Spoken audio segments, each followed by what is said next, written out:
next natin gagawin is how to make a Nutella milk tea using the Nutella as messy cup, and then choco hazelnut powder, and top creamer.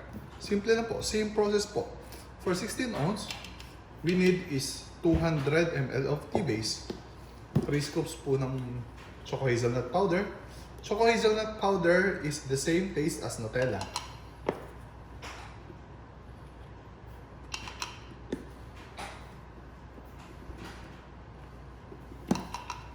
Tatlong scoops ng powder, 2 scoops of the non-dairy creamer.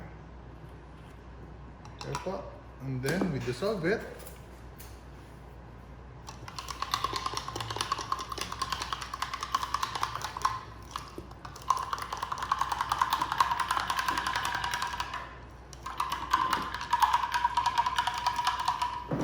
Okay.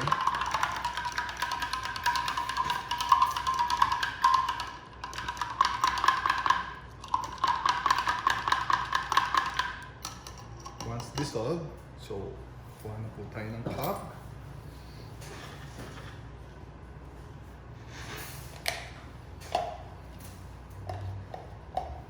Mamaya na itong milk tea kung iniinom.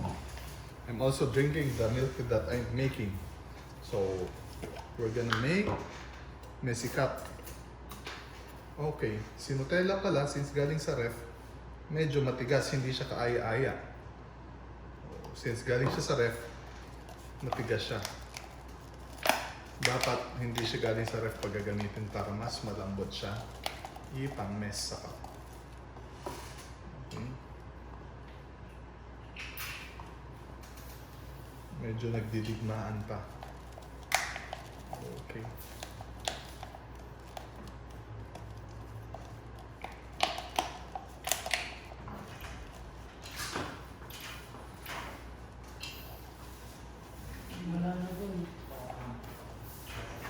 So, here.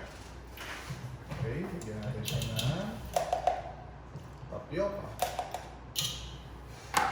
And then, let's shake this with ice. So, eto na po.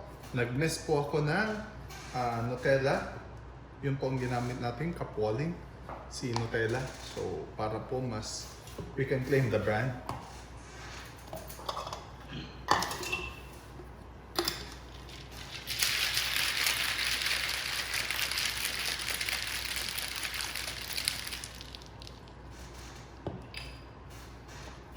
There's a little ice.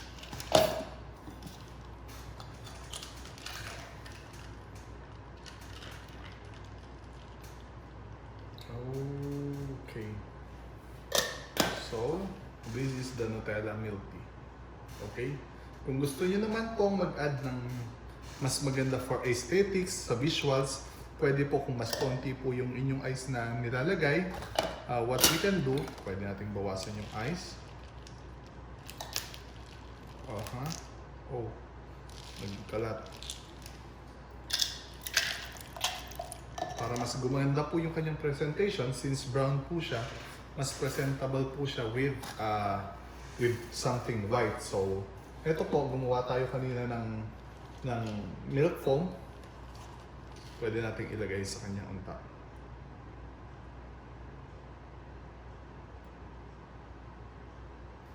So, this is Nutella milk tea with milk foam.